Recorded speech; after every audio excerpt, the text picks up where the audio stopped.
राम राम राम राम राम राम राम राम राम नारायण नारायण।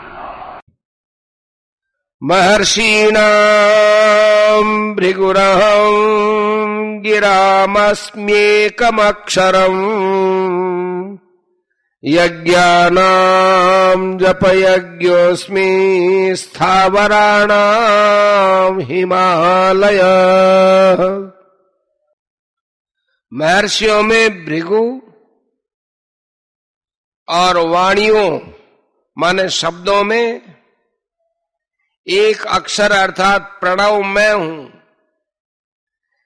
संपूर्ण यज्ञों में जप यज्ञ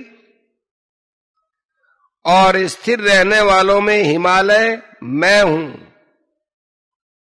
व्याख्या। महर्षिणाम भृगुरहम।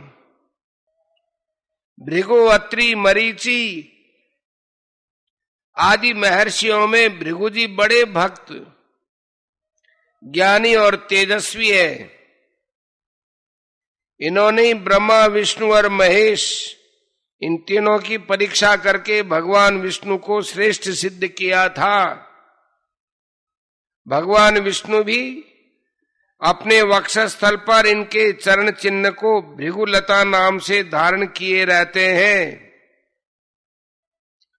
इसलिए भगवान ने इनको अपनी विभूति बताया है। गिरामस्म्येकम अक्षरम। सबसे पहले 3 मात्रा वाला प्रणव प्रकट हुआ। फिर प्रणव से त्रिपदा गायत्री, त्रिपदा गायत्री से वेद और वेदों से शास्त्र, पुराण आदि संपूर्ण वाङ्मय जगत प्रकट हुआ।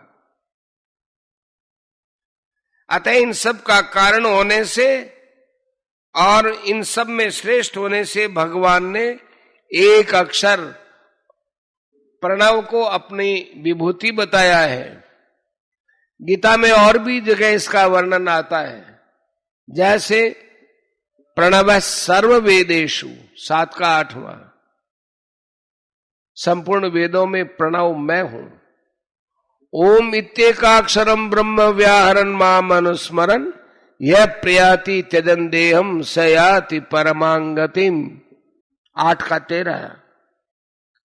जो मनुष्य ओम इस एक अक्षर प्रणव का उच्चारण करके और भगवान का स्मरण करके शरीर छोड़कर जाता है, वह परम गति को प्राप्त हो जाता है।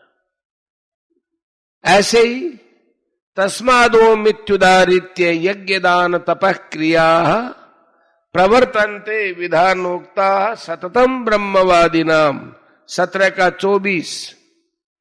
वैदिक लोगों की शास्त्रविद यज्ञ, दान और तप रूप क्रियाएं प्रणव का उच्चारण करके ही आरंभ होती है। यज्ञानाम जप यज्ञोस्मि। मंत्रों से जितने यज्ञ किए जाते हैं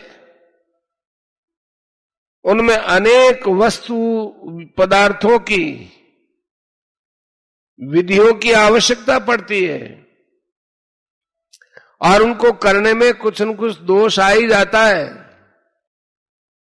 परंतु जप यज्ञ अर्थात भगवान नाम का जप करने में किसी पदार्थ या विधि विधान की आवश्यकता नहीं है। इसको करने में दोष आना तो दूर रहा, प्रत्युत सभी दोष नष्ट हो जाते हैं। इसको करने में सभी स्वतंत्र हैं। भिन्न भिन्न संप्रदायों में भगवान के नामों में अंतर तो होता है, पर नाम जब से कल्याण होता है, इसको हिंदू, मुसलमान, बौद्ध, जैन आदि सभी मानते हैं।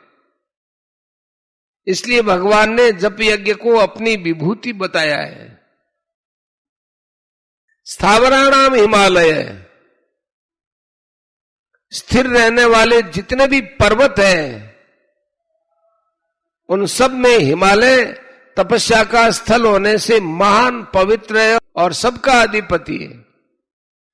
गंगा, यमुना आदि जितने तीर्थ स्वरूप पवित्र नदियां हैं वे सभी प्राय हिमालय से ही प्रकट होती हैं। भगवत प्राप्ति में हिमालय स्थल बहुत सहायक है। आज भी दीर्घ आयु वाले बड़े बड़े योगी और संतजन हिमालय की गुफाओं में साधन भजन करते हैं। नर नारायण ऋषि भी हिमालय में जगत के कल्याण के लिए आज भी तपस्या कर रहे हैं। हिमालय भगवान शंकर का ससुराल है और स्वयं शंकर भी इसके एक शिखर कैलाश पर्वत पर रहते हैं। इसलिए भगवान ने हिमालय को अपनी विभूति बताया है। संसार में जो कुछ विशेषता दिखती है उसको संसार की मानने से मनुष्य उसमें फंस जाता है, जिससे उसका पतन होता है।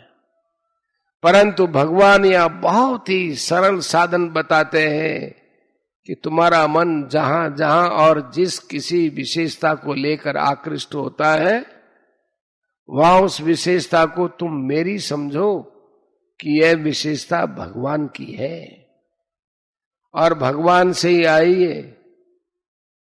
यह इस परिवर्तनशील नाशवान संसार की नहीं है। ऐसा समझोगे, मानोगे तो तुम्हारा वह आकर्षण मुझ में हो जाएगा। तुम्हारे मन में मेरी ही महत्ता हो जाएगी। इससे संसार का चिंतन छूटकर मेरा ही चिंतन होगा, जिससे तुम्हारा मुझ में प्रेम हो जाएगा।